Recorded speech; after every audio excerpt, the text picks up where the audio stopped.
Hello, traders. FX Pip Collector here. Today is Tuesday, October 28th, and this is my analysis for the Aussie US dollar. We're starting on the daily time frame. So on the daily time frame, this is definitely looking more like an ABC now for sure. If it really is an ABC, then it will likely eventually go up on the daily time frame and take out the previous highs. Now, we cannot rule out the possibility of this move up just being a pullback to this move down. So we got our Fibonacci retracement there. If we get a break of structure to the downside at a Fibonacci level, then I definitely will stop looking for longs and start looking for shorts again. But going down to the 1 hour time frame, since we do not have that, I am definitely still doing nothing but looking for longs in an uptrend. If you had been doing nothing but looking for longs for the last week or so, you've been doing pretty good.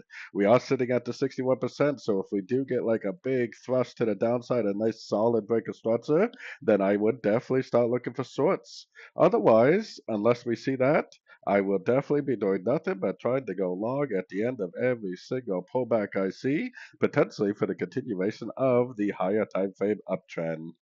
So anyways, don't forget to check out my website, linked over here in the corner. And as always, thank you for watching and happy trading.